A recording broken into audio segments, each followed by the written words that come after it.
Hi everyone, beyond the പ്ലേറ്റിലേക്ക് എല്ലാവർക്കും സ്വാഗതം.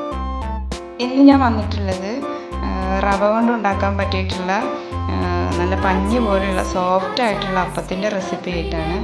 ഇത് നമുക്ക് ബ്രേക്ക്ഫാസ്റ്റായിട്ടും ഡിന്നറായിട്ടൊക്കെ ഉണ്ടാക്കാൻ പറ്റും. അപ്പോൾ നമുക്കിത് എങ്ങനെയാണ് ഉണ്ടാക്കാമെന്ന് നോക്കാം. ഞാനിവിടെ ഒരു 3 കപ്പ് റവ എടുത്തിട്ടുണ്ട്. പിന്നെ അതിലേക്ക് വേണ്ടത് കുറച്ച് തേങ്ങ ചിരവിയത്, അതേപോലെ തന്നെ കുറച്ച് ചെറിയ ഉള്ളി, പിന്നെ ചെറിയ ഉള്ളി ഇല്ലെങ്കിൽ ഒരു കഷ്ണം വലിയ ഉള്ളി ഇട്ട് കൊടുത്താലും മതി. പിന്നെ കുറച്ച് നല്ല ജീരകം വേണം. അതേപോലെ തന്നെ പിന്നെ കുറച്ച് മൈദപ്പൊടി കൂടി വേണം നമുക്ക്. അപ്പോൾ ഒരു മിക്സിൻ്റെ ജാർ എടുത്തിട്ട് ഞാൻ ഇതിലേക്ക് പകുതി റവയാണ് ഇട്ട് കൊടുക്കുന്നത്. ഇത് 2 തവണ ആയിട്ട് നമുക്ക് അരച്ചെടുക്കാം. അപ്പോൾ പകുതി റവയിലേക്ക് ഞാൻ 1.5 ടേബിൾ സ്പൂണ് മൈദ ചേർത്ത് കൊടുക്കുന്നുണ്ട്. അതേപോലെ ഇനി ബാക്കി വരുന്ന പകുതിയിലേക്കും ചേർത്ത് കൊടുക്കുന്നുണ്ട്. മൊത്തത്തിൽ 3 ടേബിൾ സ്പൂണാണ് കേട്ടോ. 1 കപ്പ് റവക്ക് 1 ടേബിൾ സ്പൂൺ മൈദ, പിന്നെ ഒരു 1/2 ടീസ്പൂണ് ചെറിയ ജീരകം, അതേപോലെ 3/4 കപ്പ് തേങ്ങ എടുത്തിട്ടുണ്ട്. അതിൻ്റെ പകുതി ഇതിലേക്ക് ഇട്ട് കൊടുത്ത് കുറച്ച് ചെറിയ ഉള്ളി ഇട്ട് കൊടുത്തിട്ടുണ്ട്. പിന്നെ അതിലേക്ക് ആവശ്യത്തിനുള്ള ഉപ്പും കൂടെ ഇട്ട് കൊടുത്തിട്ടുണ്ട്. എന്നിട്ട് നമുക്ക് ഇതിലേക്ക് വെള്ളം ഒഴിച്ചിട്ട് ഇതിങ്ങനെ മൂടിക്കെടുക്കുന്ന രീതിയിൽ റവ അല്ലേ, അപ്പോൾ അത് പെട്ടെന്ന് കുതിർന്നു പോകും. അപ്പോൾ കുറച്ചും കൂടെ വെള്ളം ഒഴിച്ച് കൊടുത്തിട്ടുണ്ട്. എന്നിട്ട് വെള്ളം ഏറാതെ വേണം നോക്കണം കേട്ടോ. എന്നിട്ട് നമുക്കിതൊന്ന് അരച്ചെടുത്തിട്ട് വരാം. ഇപ്പോൾ നമ്മുടെ ആദ്യത്തെ ബാച്ച് ഒന്ന് അരച്ചെടുത്തിട്ടുണ്ട്. ഇനി ഇതൊരു പാത്രത്തിലേക്ക് നമുക്ക് ഒഴിച്ചു കൊടുക്കാം. ഇത് അരച്ചെടുക്കുമ്പോൾ കുറച്ച് കട്ടി ഉണ്ടാവും കേട്ടോ. ഇപ്പോൾ ഈ ഒരു പരുവത്തിലാണ് എനിക്ക് കിട്ടിയിട്ടുള്ളത്.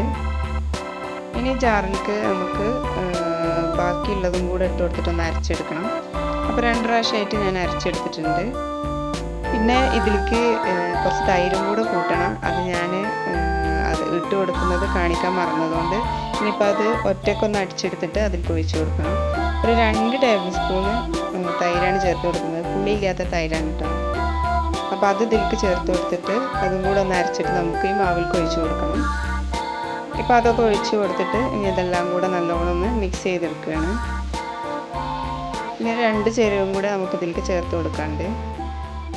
അപ്പോൾ ഈ മാവ് നല്ലോണം ഒന്ന് മിക്സ് ചെയ്തെടുത്തിട്ട് നമുക്കത് ചേർത്ത് കൊടുക്കാം.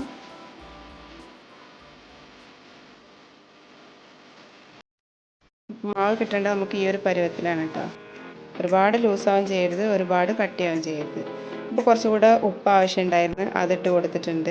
ഇനി നമുക്ക് വേണ്ടത് ബേക്കിംഗ് സോഡ അല്ലേ, അത് ഈ അപ്പം ചുടുന്ന സമയത്ത് ചേർത്ത് കൊടുത്താൽ മതി. നമ്മളിപ്പോൾ തന്നെ ചുട്ടെടുക്കണില്ല എന്നുണ്ടെങ്കിൽ സോഡ ഇപ്പം തന്നെ ചേർക്കണമെന്നില്ല. ഞാനിതിപ്പോൾ തന്നെ ചുട്ടെടുക്കുന്നതുകൊണ്ടാണ് ചേർത്ത് കൊടുക്കുന്നത്. ഇല്ലെങ്കിൽ നിങ്ങളെപ്പോഴാണോ അപ്പം ചുട്ടെടുക്കുന്നത് ആ സമയത്ത് ചേർത്ത് കൊടുത്താൽ മതി. എന്നിട്ട് ഇതെല്ലാം കൂടെ നല്ലോണം ഒന്നും ഒന്ന് മിക്സ് ചെയ്ത് കൊടുക്കുക. ഇപ്പോൾ നമ്മൾ സോഡാപ്പൊടിയും ഉപ്പുമൊക്കെ ചേർത്തിട്ട് നല്ലോണം ഒന്ന് മിക്സ് ചെയ്തെടുത്തിട്ടുണ്ട്. ഇനി നമുക്ക് ഞാൻ നേരത്തെ 2 ഇൻഗ്രീഡിയൻസ് പറഞ്ഞല്ലോ, അതിൽ സോഡാപ്പൊടി ഇട്ട് കൊടുത്ത് ഇനി വേണ്ടത് കുറച്ച് വെളിച്ചെണ്ണയാണ്. അപ്പോൾ ഒരു 2 ടേബിൾ സ്പൂണ് വെളിച്ചെണ്ണ ഞാൻ അതിലേക്ക് ചേർത്ത് കൊടുക്കുന്നുണ്ട്. ഇത് അരക്കുന്ന സമയത്തും ചേർത്ത് കൊടുക്കാം കേട്ടോ. അപ്പോൾ ഞാനത് വിട്ടുപോയിരുന്നു ചേർത്ത് കൊടുക്കാൻ, അപ്പോൾ അത് കാരണമാണ് ഇപ്പോൾ ചേർത്ത് കൊടുക്കുന്നത്. ഇതെല്ലാം കൂടെ ഒന്നും കൂടെ ഒന്ന് മിക്സ് ചെയ്ത് കൊടുക്കുക. ഈ വെളിച്ചെണ്ണ ഒക്കെ ഇതിലെല്ലായിടത്തും എത്തുന്ന രീതിയിൽ നല്ലൊന്ന് മിക്സ് ചെയ്ത് കൊടുക്കുക. ഇപ്പോൾ നമ്മുടെ മാവ് റെഡി ആയിട്ടുണ്ട്.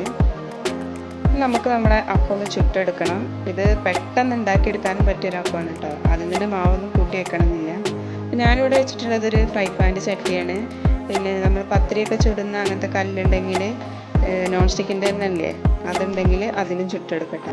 അപ്പോൾ ചെറുതാക്കിയിട്ട് നമുക്കൊരു 5-6 ചുട്ടെടുക്കാം. അതിപ്പോൾ ഫ്രൈ പാനിലായതുകൊണ്ട് ഞാൻ 1 പാർന്നിട്ടുള്ളൂ.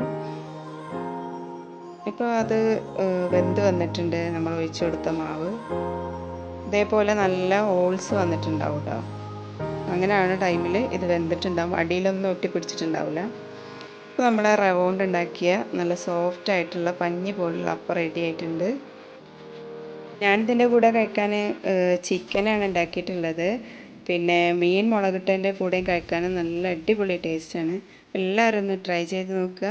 Thank you for watching.